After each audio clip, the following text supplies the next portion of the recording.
Hello बच्चों, कैसे हो आप लोग। मैं आपका अपना अभय भाई आप लोगों का स्वागत करता हूं आपके अपने YouTube channel AR tutors point पर। आई होप आप सभी अपना बढ़िया कर रहे होंगे एंड इंग्लिश का एग्जाम भी बहुत बढ़िया से दे के आए होंगे। अच्छा, किसी रीजन से अगर कोई बच्चा इंग्लिश का एग्जाम उतना अच्छा नहीं दे पाया जितना उसने सोचा था, तो बेटा अब टेंशन लेने की कोई जरूरत नहीं है, क्योंकि वो बीत चुका है। इंग्लिश का एग्जाम हमने जो सोचा था, जैसा सोचा था, अगर हो गया बहुत ही अच्छी बात है, और अगर नहीं भी हुआ तो उसके लिए हम सोच के क्या कर रहे हो, उसकी टेंशन मत लो। अब आने वाले कल की तैयारी करो। जो आपके अब बचे हुए एग्जाम्स है उन पे अपना जी जान लगा दो कि भाई इंग्लिश का अगर एग्जाम अच्छा नहीं गया तो उन्हें कंपनसेट करना है, उस चीज को कंपनसेट करेंगे हम बाकी एग्जाम्स में पूरा जोर शोर से मेहनत करके। ठीक है, तो उसी चीज के लिए मैं भी आ चुका हूं आपका लक्ष्य बैच लेके, और आज हम स्टार्ट करेंगे अपने पार्टनरशिप अकाउंट से। और एक चीज ध्यान रखना, मैंने पहले भी बताया था कि यहाँ पे हम है ना बिल्कुल बेसिक से करने वाले हैं। तो अगर आपको पार्टनरशिप नहीं भी आता है, पार्टनरशिप का एबीसी भी नहीं आता ना, तो कोई टेंशन वाली बात नहीं है। हम बड़े आराम आराम से बड़े चीजों को समझ समझ के, ताकि हम अपने पूरे 70% प्लस को ला सकें, मेहनत करने वाले हैं। तो चलिए पार्टनरशिप से स्टार्ट करते हैं और पार्टनरशिप का मतलब समझते हैं। तो देखो, पार्टनरशिप का हमारा क्या मतलब होता है। Partnership is simply an agreement between two और मोर पार्टनर्स। ये दो या दो से ज्यादा पार्टनर्स के बीच में एक एग्रीमेंट है, जिन्होंने डिसाइड करा है कि वो अपने प्रॉफिट लॉसेस को बांटेंगे। अच्छा, किस चीज के प्रॉफिट लॉसेस को बांटेंगे? एक बिजनेस में प्रॉफिट लॉसेस को बांटेंगे, और वो बिजनेस चलाया जा सकता है सभी के द्वारा या किसी एक के द्वारा जो बाकी सबके बिहाफ पर एक्ट करेगा। मतलब कंक्लूड करते हैं अब इसे। पार्टनरशिप सिंपली एक एग्रीमेंट है जहां पे दो या दो से अधिक लोग आए हैं पूरे बिजनेस को रन करने के लिए, और उस बिजनेस में वो प्रॉफिट एंड लॉसेस को बांटेंगे। एंड ये जो बिजनेस है ना, कोई एक पार्टनर भी चला सकता है और सारे पार्टनर मिलजुल के भी चला सकते हैं। लेट्स से एक पार्टनरशिप फर्म में 5 पार्टनर्स हैं, तो पांचों पार्टनर अपना अलग अलग काम बांट सकते हैं, पांचों पार्टनर मिलजुल के बिजनेस चला सकते हैं। या ये भी हो सकता है सिर्फ एक पार्टनर है जो काम कर रहा है, बाकी 4 पार्टनर काम नहीं कर रहे, वो स्लीपिंग पार्टनर है या नॉमिनल पार्टनर है या सीक्रेट पार्टनर है। सीक्रेट पार्टनर भी वैसे काम करता है, सॉरी। तो यहां पे अपना वो पार्टनरशिप को स्टार्ट कर रहे हैं। समझ में आया? तो यहां पे हमने क्या क्या देखा? दो या दो से ज्यादा लोग होने चाहिए, प्रॉफिट लॉस का डिस्ट्रीब्यूशन होना चाहिए, एक बिजनेस की बात हो रही है, एंड वो बिजनेस सभी मिलके भी चला सकते हैं या एक पार्टनर भी चला सकता है या फ्यू पार्टनर्स भी चला सकते हैं, एक्टिंग फॉर देम ऑल, कि बाकी सबके बिहाफ पे वही एक्ट कर रहे हैं, वही डिसीजंस ले रहे हैं। ठीक है, अब पार्टनरशिप को और अच्छे से समझने के लिए उसके कुछ फीचर्स देखते हैं। तो पार्टनरशिप में पहला फीचर आया एन एग्रीमेंट। हमने ऊपर भी देखा, एक एग्रीमेंट होना चाहिए। एग्रीमेंट दो तरीके का होता है हमारा, पहला ओरल एग्रीमेंट, दूसरा रिटर्न एग्रीमेंट। ओरल मतलब कि सिंपली ए और बी आए, या अपना 5 पार्टनर्स आए, पांचों ने अपना डिसाइड करा भाई तेरा इतना हिस्सा होगा, तेरा इतना, तेरा इतना, तेरा इतना, इस तरह से। और उन्होंने कहा कि ए को हम सैलरी देंगे, बी को हम कमीशन देंगे, सी को हम इंटरेस्ट ऑन कैपिटल देंगे। इस तरह से हमने क्या करा, जो भी डिटेल्स थी वो हमने मौखिक रूप से ओरली डिसाइड कर ली कि किसको क्या मिलेगा, किसका क्या अपना काम रहेगा, वो चीज। और इसी काम को जब हम प्रॉपरली रिटर्न में कर लेते हैं, यानी कि डॉक्यूमेंट्स बना लेते हैं, तो उसे हम रिटर्न एग्रीमेंट कहते हैं। और इसको हम प्यार से, रिटर्न एग्रीमेंट को हम प्यार से पार्टनरशिप डीड भी कहते हैं। एंड पार्टनरशिप डीड हमारी इसेंशियल नहीं है, इसको बनाना कंपल्सन नहीं है, बट इसको हमेशा डिजायरेबल माना जाता है, इसको हमेशा अच्छा माना जाता है कि हम पार्टनरशिप डीड बना लेते हैं। अब ऐसा क्यों है भैया? आप अपना इसेंशियल तो नहीं है बट डिजायरेबल क्यों है? क्योंकि देखो, अगर मैंने ओरली अपना डिसाइड करा, कल को उनमें कन्फ्लिक्ट्स हो सकते हैं। अब लड़ाई होगी तो फिर आप कोर्ट में जाके कैसे प्रूव करोगे कि हमारे बीच में ये चीजें डिसाइड हुई थी? तो हमेशा डिजायरेबल रहता है कि आप पार्टनरशिप को रजिस्टर कराओ, पार्टनरशिप डीड बनाओ, ये हमेशा एक डिजायरेबल चीज रहती है। ठीक है, तो याद रखना है, ओरल एग्रीमेंट का कोई नाम नहीं है, रिटर्न एग्रीमेंट को हम प्यार से पार्टनरशिप डीड कहते हैं। आई होप क्लियर है यहां तक। आगे बढ़ते हैं, यहां पे दो या उससे ज्यादा लोग होने चाहिए। तो एटलीस्ट तो हमें पता कितने होने चाहिए, 2 लोग। एट मोस्ट कितने होने चाहिए, ज्यादा से ज्यादा कितने हो सकते हैं? तो यहां पर जो प्रिस्क्राइब्ड बाय कंपनीज एक्ट है, जो हो सकते हैं, यहां पे ध्यान रखना, जो हो सकते हैं, जो कंपनीज एक्ट प्रिस्क्राइब कर सकती है, वो कितना है? 100।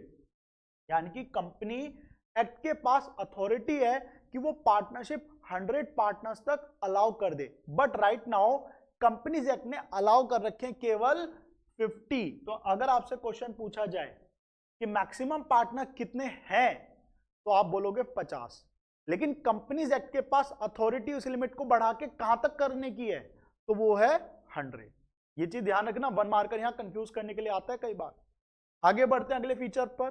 तो यहां पे प्रॉफिट लॉसेस का बांटना बेहद जरूरी है, यानी कि अगर वो प्रॉफिट लॉसेस नहीं बांट रहे हैं तो वो पार्टनरशिप नहीं मानी जाएगी। उसके बाद एक लीगल बिजनेस करना, इलीगल काम नहीं करना कि दो चोर बैठे अपना काम वाम करा, जो भी चोरी करनी थी करी, उसके बाद अपने हिस्से को बांट रहे हैं, तो यहाँ पे लीगल काम ही नहीं है ये, तो ये पार्टनरशिप नहीं कहलाएगी। ठीक है। अपार्ट फ्रॉम दिस, पार्टनर्स की जो होती है वो म्यूचुअल एजेंसी होती है, यानी कि हर एक मालिक हर एक नौकर। प्रिंसिपल को हम सिंपली बोल सकते हैं हर एक मालिक है और हर एक नौकर है। यानी कि अगर कोई भी एक पार्टनर मार्केट में जाता है और डील करके आता है किसी भी प्रकार की, तो वो डील के रिगार्ड में जो भी चीजें होंगी उसके लिए रिमेनिंग पार्टनर्स भी क्या होंगे, बाध्य होंगे, यानी कि उनको भी वो चीजें एक्सेप्ट करनी पड़ेगी नो मैटर व्हाट। ठीक है। तो यहां पे हमेशा क्या होता है, प्रिंसिपल एंड एजेंट रिलेशनशिप होती है, हर एक मालिक होता है और हर एक नौकर होता है। तो ये हमारे कुछ फीचर्स थे, एक बार जल्दी से रिकैप लेते हैं। तो हमने क्या क्या देखा, पार्टनरशिप सिंपली एक एग्रीमेंट है। एग्रीमेंट दो प्रकार का होता है, ओरल होता है और रिटर्न होता है। ठीक है। उसके बाद यहाँ पे दो पार्टनर्स होने ही चाहिए। मैक्सिमम पार्टनर की लिमिट कितनी है, 50 है। ये कौन बताता है, कंपनीज एक्ट 2013 बताता है। उसके बाद प्रॉफिट लॉस का बांटना जरूरी है, यहाँ पर लीगल बिजनेस का होना जरूरी है, एंड यहाँ पे म्यूचुअल एजेंसी रहती है पार्टनर्स के बीच में। अच्छा, ये वाला पेज काफी इंपॉर्टेंट है 1 मार्कर के पॉइंट ऑफ व्यू से। ठीक है। आगे बढ़ते हैं। अब पार्टनरशिप अगर हमारे डीड ही नहीं बनी, यानी कि ओरली डिसाइड हो गया और कल को पार्टनर्स लड़ने लग गए, तो हमारे पार्टनरशिप एक्ट 1932 ने कुछ प्रोविजंस दिए हैं। तो in the absence of partnership deed, यानी कि सिंपली मैं कहूं जब ओरल एग्रीमेंट हुआ है, तो जब ओरल एग्रीमेंट हुआ है तो कुछ प्रोविजंस अप्लाई होते हैं। अब वो प्रोविजंस क्या है भाई, पार्टनर्स में हो गई लड़ाई, दो पार्टनर्स हैं, पार्टनर ए और पार्टनर बी, दोनों में लड़ाई हो गई। यार हमारे बीच में डिसाइड हुआ था 3:2, ए आके कह रहा है कि भाई 3:2 नहीं, ये 4:1 करो, या बी कह रहा है नहीं यार मैं तो नहीं ले रहा कम, मेरे को तो बराबर हिस्सा चाहिए, मैंने तो बराबर की मेहनत करी है। तो यहाँ पे आप क्या करें, ओरल एग्रीमेंट करा, भाई उन्हें समझा रहे थे ठीक है एसेंशियल नहीं है oral agreement, written agreement, but desirable है, कर लो कर लो, नहीं सुनी उन्होंने। अब उनके बीच हो गई लड़ाई, तो लड़ाई हो गई, तो यहाँ पे आता है पार्टनरशिप एक्ट 1932। कौन आएगा, पार्टनरशिप एक्ट 1932 आता है और वो कहता है या लड़ो मत, अब प्रॉफिट लॉसेस एक काम करो, इक्वल बांट लो, जो प्रॉफिट लॉसेस है उन्हें क्या करो, इक्वल बांट लो, टेंशन खत्म। उन्होंने कहा इंटरेस्ट ऑन कैपिटल वो मत दो, कोई इंटरेस्ट ऑन कैपिटल नहीं मिलेगा किसी पार्टनर को। पार्टनरशिप एक्ट 1932 ने क्या कहा, अब कोई इंटरेस्ट ऑन कैपिटल नहीं मिलेगा, इंटरेस्ट ऑन ड्रॉइंग नहीं मिलेगी, कोई भी प्रकार की रेम्यूनरेशन, रेम्यूनरेशन मतलब पार्टनर को सैलरी कमीशन नहीं मिलेगा। इसी तरह इंटरेस्ट ऑन पार्टनर्स लोन मिलेगा, लेकिन कितना, 6% per annum. Interest on partner loan मतलब कि अगर पार्टनर ने फर्म को लोन दे रखा है तो उस पर कितना ब्याज मिलेगा, 6%। ठीक है। तो ये हमारे 5 प्रोविजंस है। अच्छा, ये प्रोविजन अप्लाई कब होते हैं, जब पार्टनरशिप डीड नहीं होती। अगर पार्टनरशिप डीड है तो हम उसे ही ऊपर रखेंगे। पार्टनरशिप डीड ने कहा प्रॉफिट लॉसेस 4:1, तो पार्टनरशिप डीड की मानो। पार्टनरशिप डीड ने कहा interest on capital 10%, partnership deed की मानो, 0 नहीं करना। क्वेश्चन ने कहा इंटरेस्ट ऑन पार्टनर्स लोन 12%, तो पार्टनरशिप डीड की मानेंगे हम। ये जो पांचों प्रोविजन है कब अप्लाई होंगे कि भाई हमने तो रिटर्न एग्रीमेंट करा ही नहीं, हमने डीडी नहीं बनाई, अब क्या करें, तो अब इन पांचों को हमें यूज करना है। क्लियर है, आगे बढ़े। इन 5 के अलावा हमारे कुछ अदर प्रोविजंस भी आते हैं। थ्योरेटिकली ये सारी चीजें बहुत इंपॉर्टेंट होने वाली हैं और ये 5 प्रोविजन तो प्रैक्टिकली भी बहुत ज्यादा काम आएंगे। ठीक है, तो इन सबको स्किप मत करना, कहीं अपना वीडियो भगा रहे हो अपना। अब हमें ध्यान से आराम आराम से चीजों को समझना है। अभी भी अगर हम चीजें भगा देंगे तो फिर कैसे स्कोर कर पाओगे। मैंने वादा करा है ना 70% प्लस का, तो उस चीज के लिए आपको भी तो मेहनत डालनी पड़ेगी। ठीक है, तो कुछ और प्रोविजंस क्या है यहाँ पे। A partner can be admitted only with consent of all existing partners. मतलब ये, अगर 5 पार्टनर हैं, 1 2 3 4 5, और एक और पार्टनर की बात हो रही है छठे की, अगर इन 4 ने कहा कि भाई इसे एडमिट कर लेते हैं, इसे एडमिट कर लेते हैं, लेकिन ये 5वां पार्टनर कह रहा है ना, मैं तो नहीं अलाउ कर रहा, तो क्या ये पार्टनर एडमिट हो सकता है? तो नहीं, वही तो लिखा, a partner can be admitted only with consent of all existing partners. जब सभी पार्टनर्स एग्री करेंगे, केवल तभी इस पार्टनर को हम एडमिट कर सकते हैं, अदरवाइज ये पार्टनर एडमिट नहीं हो सकता। ठीक है। अच्छा, ये चीज कब है? जब जब पार्टनरशिप डीड ना हो। अगर पार्टनरशिप डीड है और उसने कह दिया मेजोरिटी के हिसाब से आप एडमिशन कर सकते हो, तो मेजोरिटी की सुनते हुए हम एडमिट कर लेंगे, लेकिन यहां पे डीड ही नहीं है, तो भाई क्या होगा? जब सब एग्री करेंगे तभी एडमिट होगा, अदरवाइज एडमिट नहीं होगा। Number 1 point. सेकंड पॉइंट क्या है? Interest on loan to partner will not be charge. कोई इंटरेस्ट चार्ज नहीं किया जाएगा। ये अलग है, ये अलग है। यहां पे फर्म ने पार्टनर को लोन दिया है, यहां पे क्या करा है? फर्म ने लोन दिया है पार्टनर को। ठीक है। ऊपर क्या था? पार्टनर ने फर्म को लोन दिया था, यहां फर्म ने पार्टनर को लोन दे रखा है। तो अगर फर्म पार्टनर को लोन देती है तो इंटरेस्ट तो चार्ज करना चाहिए ना कायदे से, लेकिन अगर डीड में नहीं लिखा तो कोई इंटरेस्ट चार्ज नहीं होगा, 0 इंटरेस्ट विल बी चार्ज। ठीक है। आगे बढ़ते हैं। एक माइनर भी एडमिट किया जा सकता है फर्म के बेनिफिट के लिए, बेनिफिट ऑफ पार्टनरशिप, अगर सभी पार्टनर्स एग्री करें। अगेन देखो, एडमिशन कब होगा? जब सब एग्री करेंगे। क्या एक माइनर एडमिट हो सकता है? हाँ, लेकिन सिर्फ बेनिफिट्स के लिए, यानी कि सिर्फ फायदों के लिए, लॉसेस के लिए कभी एडमिट नहीं होता माइनर। छोटे बच्चों को हम कभी लॉसेस में ऐड नहीं करते, लेकिन हाँ प्रॉफिट्स में उसे ऐड कर सकते हैं। तो ये हमारे 3 कुछ और प्रोविजन थे जो थ्योरेटिकली आ सकते हैं, तो ये हमें अच्छे से आना चाहिए। अच्छा, स्क्रीनशॉट वगैरह की टेंशन मत लेना, ये पूरी पीडीएफ मैं आप लोगों को नीचे डिस्क्रिप्शन बॉक्स में दे दूंगा, टेलीग्राम चैनल पे दे दूंगा, तो वहां से आप एक्सेस कर सकते हो। ठीक है, बढ़े आगे बढ़े। एक बार छोटा सा रिकैप ले लेते हैं जल्दी से। तो अभी हमने क्या देखा? हमने देखा जो हमारा प्रॉफिट लॉस है वो कैसे बटेगा अगर साइलेंट है तो? इक्वल। ठीक है। उसके बाद हमारा इंटरेस्ट ऑन कैपिटल कितना होगा? बताओ जल्दी से, आप लोग भी अपना बोलते चलो, उससे प्रैक्टिस अच्छी होती है। Interest on capital will be nil, कोई इंटरेस्ट ऑन कैपिटल नहीं मिलेगा पार्टनर्स को। इंटरेस्ट ऑन ड्रॉइंग भी पार्टनर्स को नहीं, मतलब उनसे चार्ज नहीं की जाएगी। इंटरेस्ट ऑन पार्टनर्स लोन, कि अगर हमने पार्टनर को लोन दे पार्टनर से लोन ले रखा है तो कितना इंटरेस्ट पे करना पड़ेगा? 6% पर एनम, सालाना 6% का हमें उसे इंटरेस्ट पे करना पड़ेगा। ठीक है। एंड रेमुनरेशन, रेमुनरेशन मतलब सैलरी एंड कमीशन। तो क्या कोई सैलरी कमीशन मिलेगी? जी नहीं, ना तो कोई सैलरी मिलेगी ना ही कोई कमीशन मिलेगा, ये भी खत्म। क्लियर है? आगे प्रोसीड करें। तो अब अपने अगले कंसेप्ट पे आते हैं और हम समझते हैं चार्ज और एप्रोप्रिएशन के बारे में, कि हमारा चार्ज क्या होता है एंड एप्रोप्रिएशन क्या होता है। तो देखो, बड़ी सिंपल सी बात है, जब हम चार्ज और एप्रोप्रिएशन की बात करते हैं, बड़ा सिंपल सा कंसेप्ट है। चार्ज सिंपली वो चीजें हैं जो प्रॉफिट एंड लॉस अकाउंट में आती है। एप्रोप्रिएशन वो चीजें हैं जो पीएनएल एप्रोप्रिएशन अकाउंट में आती है। तो भैया पीएनएल अकाउंट में क्या आता है, पीएनएल एप्रोप्रिएशन में क्या आता है, ये बता दो। चलो वो जानते हैं। तो जो भी आपकी कंपलसरी पेमेंट्स हैं, जो भी आपकी कंपलसरी पेमेंट्स हैं वो पीएनएल अकाउंट में आती हैं, और जो आपकी कंपलसरी नहीं है वो पीएनएल एप्रोप्रिएशन में आती है।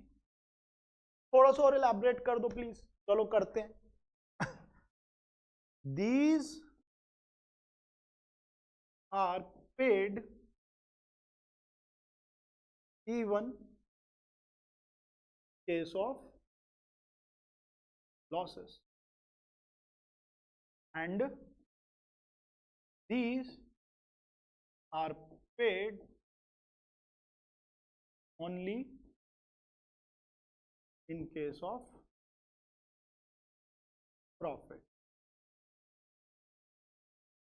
ठीक है, तो देखो, हम कोई भी एक ऐसी पेमेंट जो मुझे पे करनी ही करनी है, इररिस्पेक्टिव मेरा बिजनेस बहुत अच्छा कर रहा है, नहीं अच्छा कर रहा, या जीरो पे है, कुछ फर्क नहीं पड़ता।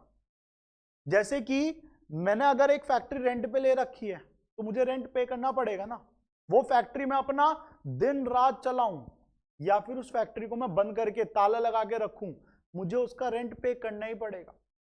मुझे अपने एम्प्लॉयज को सैलरी पे करनी ही पड़ेगी। तो ये जो खर्चे हैं, ये हमारे खर्चे क्या हैं? चार्ज हैं। और ये सारी चीजें हम दिखाते भी कहां हैं? प्रॉफिट एंड लॉस अकाउंट में।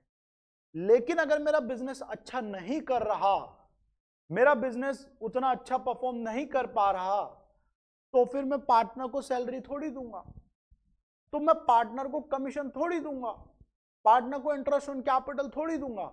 ये चीजें हम कब देते हैं? जब बिजनेस अच्छा कर रहा होता है, जब बिजनेस ग्रो कर रहा होता है, तब दो एप्रोप्रिएशंस। उससे पहले क्यों दे रहे हो? तो पीएनएल अकाउंट में वो चीजें आती हैं जो चार्ज है, पीएनएल एप्रोप्रिएशन में एप्रोप्रिएशन आएगी। आई होप यहां तक क्लियर है। एक बार छोटा सा फिर से रिकैप ले लेते हैं। आपका कोई भी खर्चा जो बाहर वालों के प्रति है वो चार्ज है, यानी कि आपको पे करना ही करना है। आपके प्रॉफिट एंड लॉसेस से कोई मतलब नहीं है, आपको ये पेमेंट करनी ही करनी है। लेकिन जब हम एप्रोप्रिएशन की बात करते हैं, तो अगर मेरी कमाई अच्छी है, अगर मैं अच्छा कमा पा रहा हूं, तो मैं एप्रोप्रिएशन को पे करूंगा, नहीं तो नहीं। हम पार्टनर को सैलरी कमीशन केवल तब देंगे जब बिजनेस इनफ प्रॉफिट अर्न कर रहा। अगर नहीं कर रहा तो मत दो, लॉसेस में मत दो। आई होप क्लियर है चार्ज और एप्रोप्रिएशन। तो आगे बढ़ते हैं और अपना पीएनएल एप्रोप्रिएशन का कंसेप्ट देखते हैं। तो बड़ा सिंपल सा अकाउंट है। इसके कुछ फीचर्स है, पहले उन फीचर्स को डिस्कस करते हैं, फिर आगे बढ़ेंगे। ठीक है।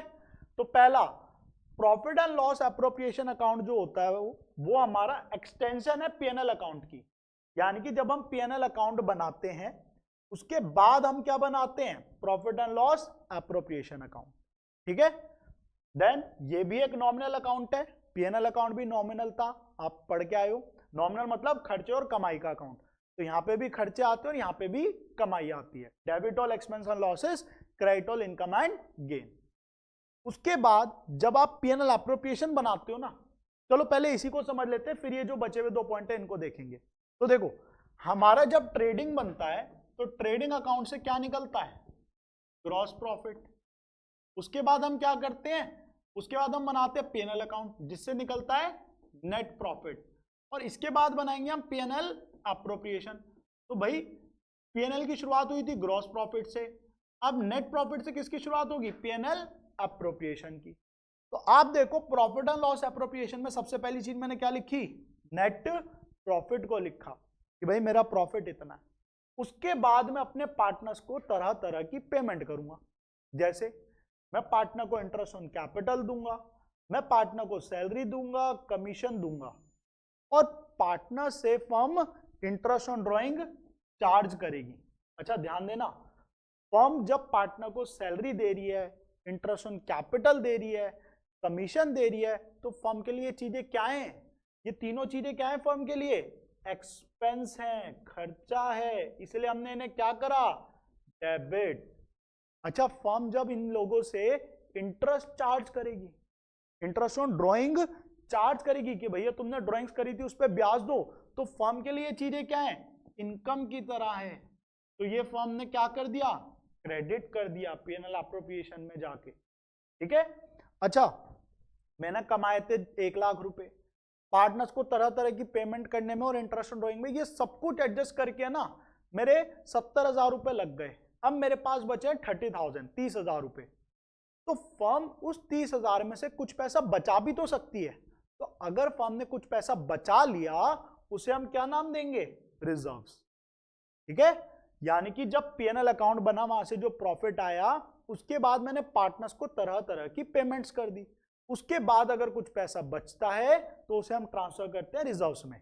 और रिजर्व निकालने के बाद, क्योंकि हम सेव सारा तो नहीं करते, जो रिजर्व निकल गया उसके बाद जो प्रॉफिट बचेगा उसको हम प्यार से बोलते हैं डिविजिबल या डिस्ट्रीब्यूटेबल प्रॉफिट। नाम याद रखना, ये इंपॉर्टेंट नाम है। जो रिमेनिंग अमाउंट होती है, जो बैलेंसिंग फिगर आएगी, उसको हम डिविजिबल या डिस्ट्रीब्यूटेबल प्रॉफिट बोलेंगे। क्यों?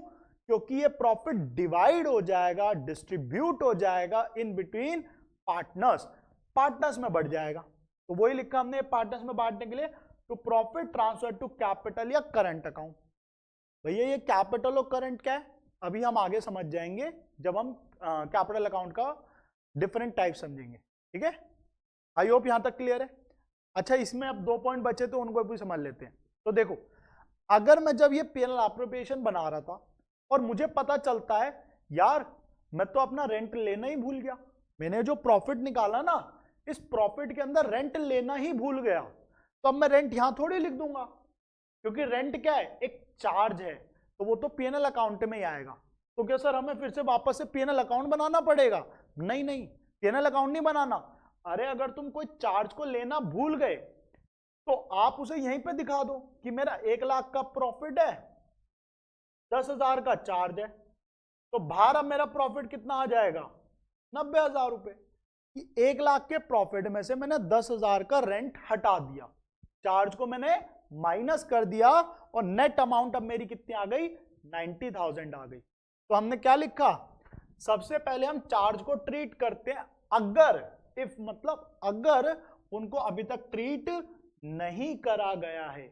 अगर हमने कोई चार्ज गलती से माइनस नहीं कर रखा था तो पहले उस चार्ज को हटाओ, क्योंकि तभी तो हमें असली नेट प्रॉफिट पता चलेगा। अभी तो हमें असली नेट प्रॉफिट ही नहीं पता था, असली नेट प्रॉफिट तो 90,000 है, 1 लाख थोड़ी है। आई होप क्लियर है। अब आते हैं फोर्थ पॉइंट पर। फोर्थ पॉइंट क्या कह रहा है, अगर मैंने गलती से कोई सैलरी माइनस कर दी पार्टनर की, पार्टनर का कमीशन माइनस कर दिया, तो वो तो गलत प्रेजेंटेशन हो गई। अगर मैं प्रॉफिट के अंदर इनमें से कुछ भी गलती से पहले ही ट्रीट कर चुका हूं तो वो तो प्रेजेंटेशन गलत हो गई, आपको वो तो यहां पे ट्रीट करना है। तो यहां पे ये लिखा है एप्रोप्रिएशन को हम रिवर्स करते हैं, एप्रोप्रिएशन को हम क्या करते हैं, रिवर्स करते हैं। अगर उनको हमने गलती से ट्रीट कर दिया है, गलती से अगर हमने उनको ऑलरेडी प्रॉफिट में डिडक्ट कर दिया है तो उसे हम उल्टा कर देंगे। यानी कि अगर मैं पार्टनर की सैलरी माइनस कर चुका हूं जो कि नहीं करनी चाहिए थी, तो मैं वापस से प्लस कर दूंगा 5,000 और यहां पे आ जाएगा 95,000। उसके बाद मैं अपने क्वेश्चन को सॉल्व करूंगा एंड यहां पे अपना सैलरी दिखाऊंगा और फिर प्रॉफिट निकालूंगा। आई होप ये क्लियर है हमारे 4 पॉइंट। पहला पॉइंट, ये पीएनएल अकाउंट की एक्सटेंशन है। दूसरा पॉइंट, ये खर्चे और कमाई का अकाउंट है, यानी कि नॉमिनल अकाउंट है। तीसरा पॉइंट, अगर मैं किसी चार्ज को कंसिडर करना भूल गया था इन पास्ट, तो सबसे पहले आप उस चार्ज को कंसिडर करोगे। चौथा पॉइंट, अगर एक एप्रोप्रिएशन है जिसको मैं गलती से ट्रीट कर चुका हूं, जिसको मैं गलती से प्रॉफिट से एडजस्ट कर चुका हूं, तो पहले आप उसे रिवर्स करोगे, ठीक है, और नेट प्रॉफिट सही निकालने के बाद आप बाकी सब कुछ करोगे। अच्छा ध्यान रखना, मोस्ट ऑफ द टाइम आपको यही चीजें देखने को मिलेंगी और कुछ नहीं आता पीएनएल एप्रोप्रिएशन में, क्योंकि पीएनएल एप्रोप्रिएशन में पार्टनर रिलेटेड चीजें आती हैं और यही बनती हैं, तो और कुछ आने के चांस नहीं है, हमें यही चीजें देखने को मिलेंगी। तो ये आपको अच्छे से याद रखना है।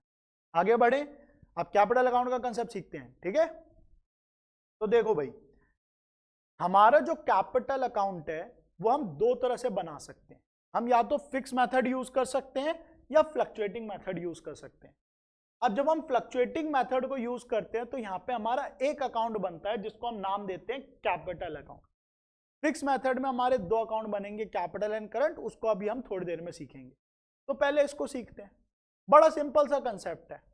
देखो कैपिटल का हमें पता है, कैपिटल बढ़ती है तो क्या होता है, कैपिटल जब बढ़ती है तो क्रेडिट होती है, और कैपिटल जब घटती है तो डेबिट होती है।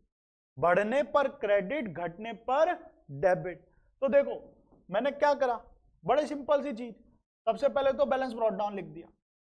अच्छा, अगर कोई पार्टनर फर्म के अंदर एडिशनल कैपिटल लेके आ रहा है तो उससे कैपिटल बढ़ जाएगी, तो एडिशनल कैपिटल को हमने इस साइड लिखा। अगर कोई पार्टनर को हम उसकी सेविंग्स वापस लौटा रहे हैं, डिस्ट्रीब्यूट कर रहे हैं, तो कैपिटल बढ़ जाएगी, क्रेडिट। पार्टनर को इंटरेस्ट ऑन कैपिटल मिल रहा है, फर्म के लिए भले ही खर्चा हो बट पार्टनर के लिए फायदा, पार्टनर क्रेडिट हो जाएगा। पार्टनर को सैलरी दोगे, पार्टनर को कोई प्रकार का गेन दोगे प्रॉफिट लॉस का, रिवैल्यूएशन का, तो उससे भी उसको फायदा होगा, तो क्रेडिट हो जाएगा। डेबिट साइड क्या, आप पार्टनर से कुछ भी लेके रख लो अपनी जेब में, फर्म अपना पार्टनर से अगर कुछ भी लेके रखेगी तो उससे उसकी कैपिटल रिड्यूस हो जाती है। भाई पार्टनर तू ड्राइंग्स कर गया, यहां पे लिखो, फिर ड्राइंग्स कर रहा है तू तो तेरी कैपिटल कम हो गई, हटाओ इसे। अच्छा ड्राइंग्स 2 बार क्यों लिखी है, अभी समझते हैं। अच्छा ड्राइंग्स में जो इंटरेस्ट उससे भी कैपिटल कम, लॉसेस बांटोगे उससे भी कैपिटल कम, गुडविल बांटोगे उससे भी कैपिटल कम, और ये सब करके ब्रॉट डाउन का क्या बन जाएगा, कैरिड डाउन। ये सब करके ब्रॉट डाउन का निकल जाएगा कैरिड डाउन। अब भैया जल्दी से ये बताओ ड्राइंग्स अगेंस्ट कैपिटल क्या है और ड्राइंग्स क्या, इनमें क्या डिफरेंस है। तो बड़ा सिंपल सा डिफरेंस है, जब खाली ड्राइंग्स लिखा है तो हम इसे कहते हैं ड्राइंग्स अगेंस्ट प्रॉफिट। अगर खाली ड्राइंग्स लिखा है तो हम इसे क्या कहेंगे, ड्राइंग्स अगेंस्ट प्रॉफिट। ठीक है, अब इनमें फर्क तो बता दो, ड्राइंग्स अगेंस्ट कैपिटल क्या और प्रॉफिट क्या है। तो भाई ड्राइंग्स अगेंस्ट कैपिटल को सिंपल भाषा में हम कह सकते हैं परमानेंट ड्राइंग्स, कि वो ड्राइंग्स जो पार्टनर ने विड्रॉ कर ली और अब वो वापस नहीं लाने वाला। कि भाई मैंने 10 लाख रुपए की कैपिटल लगाई थी, 2 लाख रह के मैं तो घर को चल दिया, अब मैं वापस नहीं लगा रहा, अब मैं फर्म में सिर्फ 8 लाख रुपए रखूंगा, तो वो हो गए ड्राइंग्स अगेंस्ट कैपिटल। और एक क्या है कि भाई मेरे को घर में 50,000 रुपए की जरूरत है, अभी ले जा रहा हूं, महीने 2 महीने 4 महीने बाद वापस से फर्म को दे दूंगा, तो वो होता है ड्राइंग्स, जिसे हम कहते हैं ड्राइंग्स अगेंस्ट प्रॉफिट। अब लॉजिकली सोचो, ये जो इंटरेस्ट ऑन ड्राइंग है ये दोनों पे लगेगा या एक पर, तो ये लगेगा केवल एक पर। भाई जब पार्टनर ने हमेशा के लिए पैसा निकाल लिया तो वो उस पर ब्याज क्यों देगा, उसने तो अपनी कैपिटल कंट्रीब्यूशन ही कम कर दिया ना। उसने कहा भाई अब मैं नहीं लगा रहा वापस ये पैसे, मैंने निकाल लिया हमेशा के लिए, तो इसलिए उसने ड्राइंग्स अगेंस्ट कैपिटल पे इंटरेस्ट नहीं देना। वो इंटरेस्ट किस पे देता है, ड्राइंग्स अगेंस्ट प्रॉफिट पर देता है। आई होप यहां तक सब क्लियर है।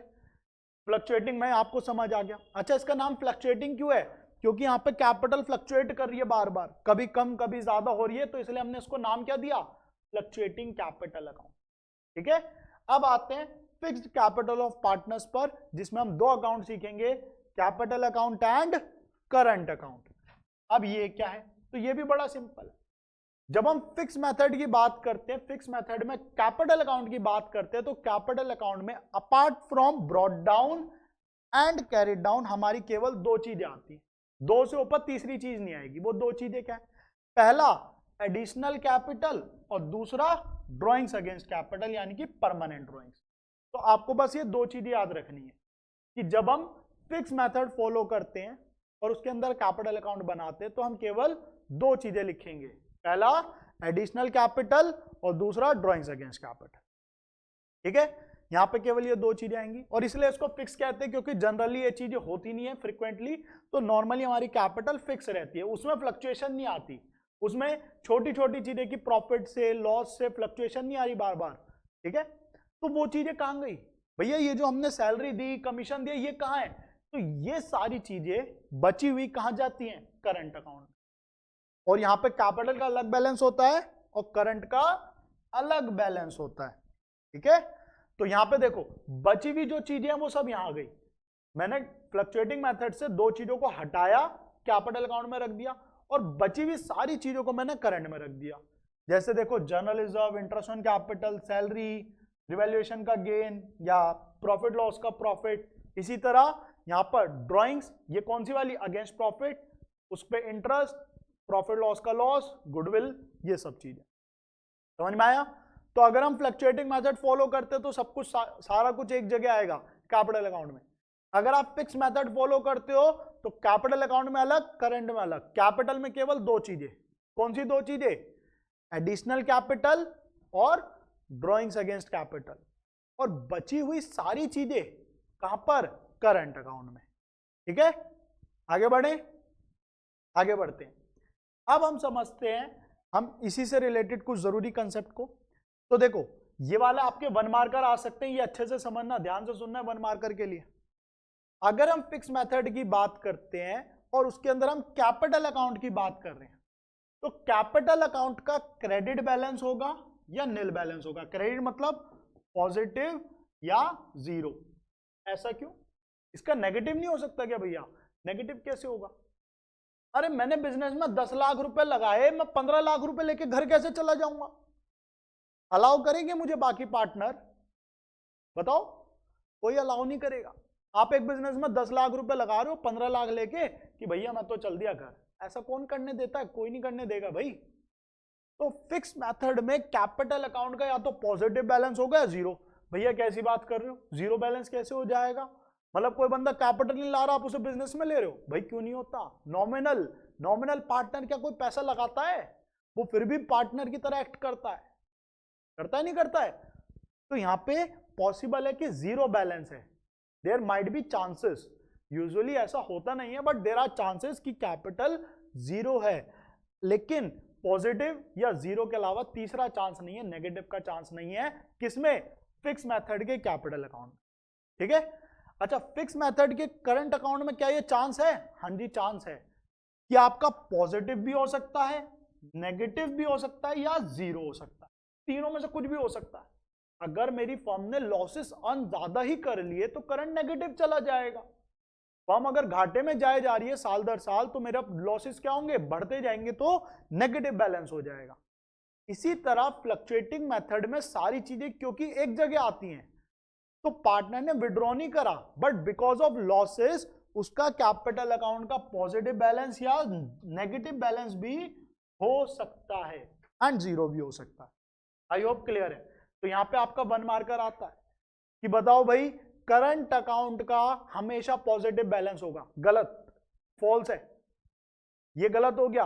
भाई करंट अकाउंट का पॉजिटिव भी होता है, नेगेटिव भी होता है, जीरो बैलेंस भी होता है। क्वेश्चन ने पूछा फ्लक्चुएटिंग मेथड में कैपिटल अकाउंट का सिर्फ पॉजिटिव या नील बैलेंस हो सकता है। गलत भाई, पॉजिटिव, नील या नेगेटिव भी हो सकता है।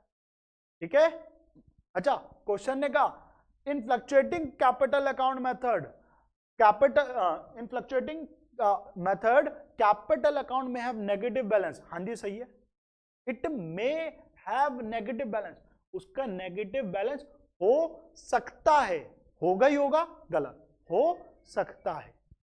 क्लियर है? तो ये थे हमारे कैपिटल अकाउंट का कंसेप्ट। आगे बढ़ते हैं और अब अपने एक और इंपॉर्टेंट कंसेप्ट सीखते हैं जो कि है इंटरेस्ट ऑन कैपिटल। अब देखो पीएनएल एप्रोप्रिएशन में हमने बहुत सारी चीजें लिखी, हमने इंटरेस्ट ऑन कैपिटल लिखा, हमने पार्टनर की सैलरी, पार्टनर का commission, interest on drawing, reserves, बहुत कुछ। तो उन सबको अब एक एक करके हम पढ़ने वाले हैं। तो सबसे पहले पढ़ते हैं अपन इंटरेस्ट ऑन कैपिटल। अच्छा बोर मत होना, हमें लग के 1 घंटा देना है, डिस्ट्रैक्ट मत हो जाना, कहीं पता चले भैया यूट्यूब की वीडियो स्किप करो, चलो ये थोड़ा सा एंटरटेनमेंट कर लेते हैं। भैया एंटरटेनमेंट नहीं, पहले पढ़ाई, पहला 1 घंटा पढ़ाई का है, पढ़ाई के बाद थोड़ी सी एंटरटेनमेंट। अगर हमने अभी तक मेहनत नहीं करी है तो अब तो कर लो, डिस्ट्रैक्ट मत हो जाना बालक। गलती से भी स्किप मत कर देना वीडियो कि चलो यार कुछ और खोल लेते हैं, चलो थोड़ा सा गेम खेल लेते हैं, नहीं, यहीं पे टिके रहना मेरे साथ। ठीक है, तो आओ भाई इंटरेस्ट ऑन कैपिटल सीखते हैं जल्दी से। इंटरेस्ट ऑन कैपिटल का क्या फॉर्मूला हमारा? Interest on capital is equal to opening capital multiplied by जो भी आपका इंटरेस्ट है यानी कि रेट अपॉन में 100। तो सिंपल सा फॉर्मूला है opening capital into rate upon 100। तो रेट तो आपको क्वेश्चन परोस के देगा कि भैया ये 10% है, 12% है, 5% है, जो भी है। ओपनिंग कैपिटल कई बार क्वेश्चन नहीं देता, और हमें याद रखना है ओपनिंग ही लेनी है, हमें कैपिटल नहीं ओपनिंग कैपिटल से मतलब है। तो क्वेश्चन हम ध्यान से पढ़ेंगे, डेट्स को पढ़ेंगे और एनालाइज करेंगे क्या ये ओपनिंग है या क्लोजिंग। तो अगर क्वेश्चन ने हमें ओपनिंग दे दी, बहुत ही अच्छी बात, आसान कर दिया भाई तूने मेरा काम। लेकिन अगर क्वेश्चन ने मुझे ओपनिंग ना देकर क्लोजिंग का बैलेंस दे दिया तो अब मैं क्या करूं? तो यहां पर मेरे को पहले एक और फॉर्मूला लगाना पड़ेगा और उससे मैं पहले ओपनिंग कैपिटल निकालूंगा। अब बड़ा सिंपल है, तो देखो ओपनिंग कैपिटल का फॉर्मूला क्या है? Closing capital. अच्छा मैं क्लोजिंग से ओपनिंग आ रहा हूं तो मैं उल्टा जा रहा हूं, नदी उल्टी बह रही है तो उल्टी बहेगी तो सारे साइन उल्टे हो जाएंगे। तो ड्राइंग्स नॉर्मली क्या होती है? माइनस, बट क्लोजिंग से ओपनिंग आते वक्त प्लस। एडिशनल कैपिटल होती है प्लस बट उल्टा जा रहे तो एडिशनल कैपिटल माइनस। प्रॉफिट होते हैं प्लस बट उल्टा जा रहे तो ये भी माइनस। लॉस होते हैं माइनस बट हो जाएंगे अब प्लस। तो ये आ गया आपका ओपनिंग कैपिटल का फॉर्मूला। क्या आया? Closing capital plus drawing minus additional capital minus profit plus loss. ये सब करके मैंने पहले निकाली ओपनिंग कैपिटल, उसके बाद मैं फॉर्मूला लगा के क्या निकाल लूं? अपना इंटरेस्ट ऑन कैपिटल, कि भैया मुझे इतना ब्याज देना है। क्लियर है? पक्का? आगे बढ़ते हैं। अब देखो भाई जब हम इस चीज की बात करते हैं तो इंटरेस्ट ऑन कैपिटल का ये भी समझते हैं कि कब दिया जाता है, but are the different situations जहां पे इंटरेस्ट ऑन कैपिटल दिया जाता है। 1 मार्कर भी आ सकता है, 3 मार्कर भी आ सकता है, जहां पे आपको ये थ्योरेटिकल एक क्वेश्चन आ जाए, तो इंपॉर्टेंट है, ध्यान से समझना, ठीक है। तो पहली situation, when the partner contributes unequal amount of capital, जब पार्टनर क्या करता है, unequal amount of capital contribute करता है, बट जो प्रॉफिट्स है वो शेयर करता है कैसे, इक्वली। तो पहली कंडीशन ये हो गई, कैपिटल अनइक्वल है बट प्रॉफिट इक्वल है। दूसरी कंडीशन, जब कैपिटल कंट्रीब्यूशन सेम है बट प्रॉफिट क्या है, अनइक्वल है। एंड तीसरी कंडीशन, जब कैपिटल बढ़ाती है कमाने की क्षमता एक फर्म की, तब भी हम इंटरेस्ट ऑन कैपिटल देते हैं, ठीक है। तो 3 condition, capital equal, profit unequal, capital unequal, profit equal, और एक लास्ट, जब कैपिटल से फर्म की कमाने की क्षमता बढ़ती है। तो इन 3 सिचुएशंस में क्या करते हैं हम, इंटरेस्ट ऑन कैपिटल देना प्रेफर करते हैं, ठीक है। तो ये तो हो गया हमारा थ्योरेटिकल पार्ट। अब यहां पे एंट्री की भी बात करते हैं। तो हमारी एंट्री क्या रहेगी, बड़ी सिंपल सी एंट्री है। इंटरेस्ट ऑन कैपिटल जब आप पार्टनर को दोगे तो interest on capital being an expense क्या हो जाएगा, डेबिट। और पार्टनर को दोगे तो पार्टनर का है फायदा, तो ये हो जाएगा क्रेडिट। तो एंट्री आई, interest on capital debited to partners capital या करंट अकाउंट। अब यहां पे अलग अलग लिखना है, to A's capital, to B's capital, to C's capital. Capital या करंट डिपेंड करेगा हम फ्लक्चुएटिंग मेथड को फॉलो कर रहे हैं या फिक्स मेथड। अच्छा, अगर क्वेश्चन साइलेंट होता है तो हम फ्लक्चुएटिंग की बात कर रहे होते हैं, ठीक है। आगे बढ़ते हैं, अगली एंट्री इसी के अंदर, इंटरेस्ट को ट्रांसफर करेंगे हम कहां पर, प्रॉफिट एंड लॉस एप्रोप्रिएशन में, ठीक है। पार्टनर रिलेटेड सारे खर्चे पीएनएल एप्रोप्रिएशन में जाते हैं। तो हमने नेक्स्ट एंट्री क्या करी, PNL appropriation being a nominal, जब आप एक खर्चे को ट्रांसफर करोगे तो बढ़ जाएगा, तो PNL appropriation debit to interest on capital. I hope clear है, सिंपल सी एंट्री। पहले इंटरेस्ट दिया तो interest on capital being an expense debited to partners capital account, उसके बाद इंटरेस्ट को ट्रांसफर करा पीएनएल एप्रोप्रिएशन में, तो profit and loss appropriation to interest on capital account. I hope clear है, आगे बढ़ते हैं। अब आते हैं हम इंटरेस्ट ऑन कैपिटल की कुछ जरूरी बातों पर, कि भाई पार्टनर्स को जब हम कैपिटल पे ब्याज दे रहे हैं तो यहां कुछ जरूरी बात है। काफी कुछ सिमिलर पॉइंट है जो हम ऑलरेडी डिस्कस कर चुके हैं, तो ध्यान से सुनना। यहां पे आपके 1 मार्कर्स भी आते हैं, कंसेप्चुअली ये चीजें आपको घुमा सकती हैं, तो इन्हें ध्यान से सब पढ़ते हैं, समझते हैं। तो पहली जरूरी बात, पहला इंपॉर्टेंट पॉइंट क्या है, नो पार्टनर इज एंटाइटल्ड, कोई पार्टनर को हक नहीं मिलेगा क्लेम करने का interest on the amount of capital contributed by him in the firm as a matter of right. Simple सी बात, पीछे पड़ क्या है भैया, किसी पार्टनर पे कोई हक नहीं है इंटरेस्ट मांगने का। अच्छा, हक क्यों नहीं है, क्योंकि डीड में नहीं लिखा। अगर डीड में लिखा है तो हक ही हक है, फिर तो वो मांगेगा, सीधी सी बात है। तो पहला पॉइंट कि पार्टनर के पास राइट नहीं होता, कोई राइट की तरह नहीं कि भैया इंटरेस्ट मिलेगा ही मिलेगा, देना ही देना, मुझे तो चाहिए ही चाहिए। अरे कोई इंटरेस्ट नहीं मिल रहा भाई, कब तक नहीं मिल रहा, जब तक कोई डीड में नहीं लिखा। तो वही लिखा अगला पॉइंट, लेकिन उन्हें इंटरेस्ट मिलेगा अगर एक्सप्रेस किया गया है, अगर ये चीज बोली गई है, अगर ये चीज बोली गई है, पार्टनर्स ने ये चीज डिसाइड करा है, तो इंटरेस्ट मिलेगा, अदरवाइज कोई हक नहीं है। वही चीज दोबारा यहां क्लियर करी, यानी कि कोई इंटरेस्ट नहीं मिलेगा जब डीड साइलेंट होती है। तो हम पीछे अभी अभी पढ़ के आए ना, profit losses equal, interest on capital nil, interest on partner drawing nil, remuneration nil, interest on partners loan 6% per annum, ठीक है। बढ़ते हैं आगे, interest on partners capital payable only out of profit. यार ये भी तो हमने पीछे पढ़ा कि हमारे जो इंटरेस्ट ऑन पार्टनर कैपिटल है वो केवल प्रॉफिट्स में दिया जाएगा, चार्ज वर्सेस अप्रोप्रिएशन। अप्रोप्रिएशन कब देते हैं, जब प्रॉफिट है। अगर प्रॉफिट नहीं है तो क्या आप अप्रोप्रिएशन दोगे भाई, कहां से दोगे, चार्ज छोड़िए, ये चार्ज होता तो मैं दूंगा। अगर क्वेश्चन कहते हैं इंटरेस्ट ऑन कैपिटल को चार्ज मानना है, क्वेश्चन है भगवान सर्वोपरि, तो क्वेश्चन के आगे मत अकल लगाओ। क्वेश्चन ने कहा चार्ज, तो चार्ज मानते हुए आप पे कर दो, लॉसेस में भी पे कर दो interest on partner capital. But normally interest on partner capital is treated as an appropriation, तो it is not paid in case of losses, it is only paid when there are profits. Profit है तो दो, नहीं है तो मत दो। आगे बढ़ते हैं, interest on partners capital is treated as appropriation to the firm. अरे भाई ये तो हम डिस्कस कर ही चुके, अगले पॉइंट पे आते हैं जल्दी से। फिर interest on partners capital is always calculated on opening capital, ये हमेशा ओपनिंग पे ही कैलकुलेट होगा, गलती से भी क्लोजिंग पे नहीं निकालना, ये भी डिस्कस कर लिया हमने। It is affected by additional capital and drawings against capital. हाँ जी भाई अफेक्ट होगा। भाई मेरे पास 10 लाख रुपए थे, साल की शुरुआत में ओपनिंग कैपिटल 10 लाख रुपए थी और मैं 10% के इंटरेस्ट रेट के हिसाब से 1 लाख रुपए इंटरेस्ट देना चाह रहा था, पर अगर मैंने साल के बीच में 2 लाख रुपए और दे दिए तो उन 2 लाख पे भी तो इंटरेस्ट दूंगा, 10 लाख पे तो देना ही है, अगर 2 लाख की एडिशनल कर दी तो उस पर भी तो इंटरेस्ट दूंगा। अच्छा अगर 1 लाख मैंने परमानेंटली विड्रॉ कर लिए तो उस पर इंटरेस्ट थोड़ी दूंगा, अब क्यों दूंगा 10 लाख पे?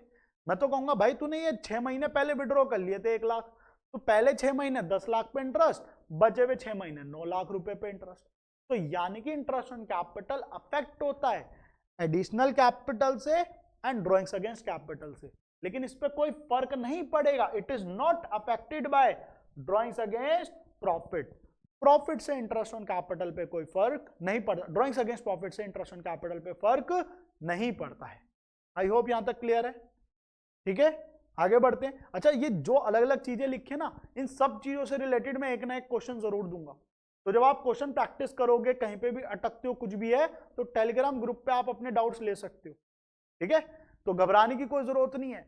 और इन्हीं में से क्वेश्चंस है, इन्हीं में से मेरे क्वेश्चन बैंक के भी क्वेश्चन आएंगे, प्लस पेपर में भी यहीं से घूम फिर के कुछ ना कुछ आने वाला है, तो इन वीडियोस को ध्यान से समझना है, डेडिकेशन दोगे तो गारंटीड 70+ आएंगे, ठीक है। यू कांट को चेंज करना हमें यू कैन में, याद रखना। आगे देखिए, तो हमने इंटरेस्ट ऑन कैपिटल तो समझ लिया, अब थोड़ा कमीशन मतलब अदर चीजों पे भी आते हैं। तो सबसे पहला आता हमारा मैनेजर कमीशन। अब मैनेजर कमीशन क्या है, तो ये एक चार्ज अगेंस्ट प्रॉफिट है, ये अप्रोप्रिएशन नहीं है, एक चार्ज है, यानी कि ये पीएनएल अकाउंट का पार्ट है, तो वही हमने लिखा है ये पीएनएल अकाउंट में आता है। अच्छा ये हम क्यों पढ़ रहे हैं, क्योंकि ये भी एक एडजस्टमेंट आ जाती है और ये बिफोर और आफ्टर की तरह आती है। तो अगर आपको मैनेजर कमीशन लिखा है बिफोर, तो आपका फॉर्मूला लगेगा profit into rate upon 100, simple सी कैलकुलेशन। और अगर लिखा है आफ्टर तो लगा देना profit into rate upon 100 plus rate, और रेट से रेट मत काट देना, रेट से रेट नहीं काटना, क्योंकि ये ब्रैकेट में है, पहले प्लस होगा फिर वो सॉल्व होगा, ठीक है। तो यहां पे क्या आएगा, profit into rate upon 100 plus rate आ जाएगा, सिंपल सा कंसेप्ट। इसकी जर्नल एंट्री क्या होगी, भैया खर्चा है पीएनएल अकाउंट में डाल रहे हैं, PNL account to manager commission, खत्म बात, सिंपल सा पॉइंट है। याद रखना मैनेजर कमीशन का आपका सिंपल सा 1 मार्क का आने के चांस ज्यादा है, बड़े क्वेश्चन में कंपैरेटिवली कम आता है।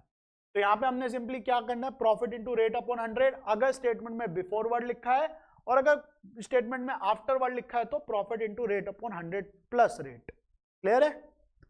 इसी प्रकार से आपका पार्टनर कमीशन आता है, लेकिन पार्टनर कमीशन आपका पीएनएल अप्रोप्रिएशन का पार्ट है, पीएनएल अकाउंट का नहीं है, बस ये एक डिफरेंस है, बाकी बिल्कुल सेम है। तो भाई ये एक अप्रोप्रिएशन है, पीएनएल अप्रोप्रिएशन में आएगी। यहां पे भी आपको 2 केस देखने को मिलते हैं, बिफोर एंड आफ्टर। अगर बिफोर लिखा है तो आपका फॉर्मूला लगेगा प्रॉफिट इंटू रेट अपॉन 100, और अगर आफ्टर है तो लगेगा profit into rate upon 100 plus rate, और रेट से रेट नहीं कटेगा, अभी हम पीछे बात करके आए हैं, तो गलती से भी मत काट देना कि पता चले 10 अपॉन 100 प्लस 10, 10 से 10 कट गया 1 अपॉन 100, ये मत कर देना, सॉल्व करना होता है इसे, ठीक है। बिफोर में 100 रेट अपॉन 100, आफ्टर में रेट अपॉन 100 प्लस रेट। अच्छा भैया ये प्रॉफिट का क्या मतलब है, क्वेश्चन बताएगा, टेंशन मत लो, क्वेश्चन बताएगा। क्वेश्चन ने कहा प्रॉफिट में नेट प्रॉफिट लेना है, नेट प्रॉफिट ले लेना। क्वेश्चन ने कहा प्रॉफिट में डिस्ट्रीब्यूटेबल प्रॉफिट लेना है, डिस्ट्रीब्यूटेबल ले लेना। डिस्ट्रीब्यूटेबल क्या होता है याद है ना, पीएनएल अप्रोप्रिएशन में जो कोने में निकलता है, इसलिए ये वर्ड इंपॉर्टेंट है। डिस्ट्रीब्यूटेबल प्रॉफिट उसे कहते हैं, डिविजिबल प्रॉफिट उसे कहते हैं, ठीक है। एंट्री की बात करें तो एंट्री बड़ी सिंपल है, जैसे इंटरेस्ट ऑन कैपिटल की थी, क्योंकि इंटरेस्ट ऑन कैपिटल भी खर्चा ये भी खर्चा, तो सेम एंट्री है। Partner commission to partner capital या करंट, डिपेंडिंग कि भैया आप कैपिटल की बात कर रहे हो या करंट की बात कर रहे हो, फिक्स मेथड है फ्लक्चुएटिंग। क्वेश्चन साइलेंट तो कौन सा मेथड, फ्लक्चुएटिंग मेथड, तो हम क्या लिखेंगे कैपिटल। क्वेश्चन ने बोला फिक्स मेथड तो कैपिटल और करंट, क्वेश्चन बोलता कैसे है, कैपिटल और करंट दोनों के बैलेंस दे रखे हैं, तो करंट अकाउंट से करोगे ये एंट्री आप। उसके बाद जो कमीशन है ये कहां ट्रांसफर होगा, पीएनएल अप्रोप्रिएशन में, तो ट्रांसफर की एंट्री आ गई, PNL appropriation account debited to partners commission account. I hope clear है। आगे बढ़ते हैं, छोटा सा एक लास्ट टॉपिक बचा हमारा, इसे और देख लेते हैं फिर खत्म। आज की क्लास, आज का 1 घंटा खत्म। ठीक है, तो देखो पार्टनर सैलरी। अब पार्टनर सैलरी क्या है भाई, जैसे पार्टनर कमीशन वैसे पार्टनर सैलरी, दोनों रेम्युनरेशन का पार्ट है। तो ये भी क्या है, एक एप्रोप्रिएशन है, ये भी कहा जाएगा पीएनएल एप्रोप्रिएशन में। इसकी भी एंट्री क्या होगी, बिल्कुल same, partner salary debit to partners capital या करंट अकाउंट, उसके बाद सैलरी को उठा के ट्रांसफर कर दोगे आप कहां पे, profit and loss appropriation account में। तो सेकंड एंट्री आ गई PNL appropriation to partners salary account, simple सी एंट्री। अब यहां पे तीसरा पॉइंट क्या लिखा है उसे ध्यान से समझना।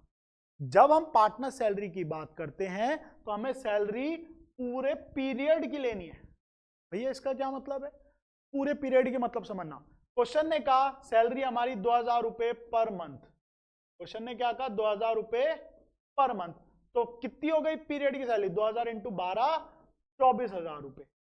अब यहां पे बच्चा कॉमनली क्या करेगा, 2000 रुपए सैलरी लिख के आ जाएगा खुश कि भैया मैं तो पीएनएल एप्रोप्रिएशन एकदम सही बना है। अरे बालक पर मंथ लिखा है तो इंटू 12 कौन करेगा, अच्छा पर मंथ की जगह वो लिख देंगे अगर per annum P dot A dot, बच्चे मतलब ही नहीं पढ़ के जाते। अरे पर एनम का मतलब साल का 2000 रुपए, तो अब मत मल्टीप्लाई कर देना, कहीं 2000 पर एनम में भी इंटू 12 करके आ जाओ। 2000 पर एनम मतलब 2000 साल का, 2000 रुपए दे दिया, अब क्यों कर रहे हो ये मेहनत। अच्छा यहां पे मैंने पीरियड लिखा, ईयर नहीं लिखा, मैंने बिजनेस स्टार्ट करे भी 6 महीना हुआ है, तो साल का सैलरी क्यों दे रहे हो, 6 महीने की दो ना, 2000 रुपए 6 से गुणा करो 12,000 आ जाएगा। अच्छा क्वेश्चन और क्या लिख सकता है, 2000 रुपए पर मंथ या फिर पर क्वार्टर। तो क्वार्टर, कितने क्वार्टर होते हैं एक साल में, 4 क्वार्टर होते हैं, कितने होते हैं 4 क्वार्टर होते हैं। तो अगर क्वार्टरली का है तो 2000 इंटू 4 8,000 रुपए आ जाएगा, सिंपल सी बात। क्लियर है, तो यहां पे हमें ध्यान रखना है सैलरी के लिए हमें पूरे पीरियड की लेनी है, जितने भी टाइम पीरियड की बात हो रही है उतने टाइम पीरियड की लेनी है, तो उसके अकॉर्डिंगली हम सैलरी को यहां पे कैलकुलेट करेंगे। तो ये तो हमारी आज की क्लास का कंसेप्ट। इनसे रिलेटेड जितने भी क्वेश्चंस हैं, जो जो अलग अलग कंसेप्ट्स थे, उन सबसे रिलेटेड आपको पीडीएफ मिल जाएगी। उसके लिए आपको हमारा टेलीग्राम ग्रुप ज्वाइन करना है एंड वहां पे आपको सारी डिटेल्स मिल जाएगी। अगर आपको किसी क्वेश्चन का सॉल्यूशन चाहिए, कुछ भी दिक्कत है, कुछ भी डाउट है, तो वो आप वहां पे आप ग्रुप पे पूछ सकते हो। वहां पे बच्चे एक दूसरे की सहायता भी करना और समय समय पर मैं भी आप लोगों के डाउट्स क्लियर करता रहूं। ठीक है, एंड आज हमारा पहला दिन था। जितनी डेडिकेशन से आज आपने पढ़ाई करी है उतनी ही डेडिकेशन से हमें आने वाले 11 दिन में भी पढ़ाई करनी है। और एक चीज और, कभी हमारी वीडियो की लेंथ 1 घंटा होगी, कभी 1 घंटे से थोड़े कम होगी, कभी 1 घंटे से थोड़ा ज्यादा होगी, तो उसमें थोड़ा सा आप एडजस्ट करना और डेडिकेशन के साथ पढ़ते रहना है। ठीक है बच्चों, तो अगर कोई भी डाउट दिक्कत परेशानी रहे तो आपको पता है कहां पे आना है। मिलता है आप सभी से नेक्स्ट क्लास में, लक्ष्य बैच के डे 2 में। तो तब तक बाय बाय, जय हिंद।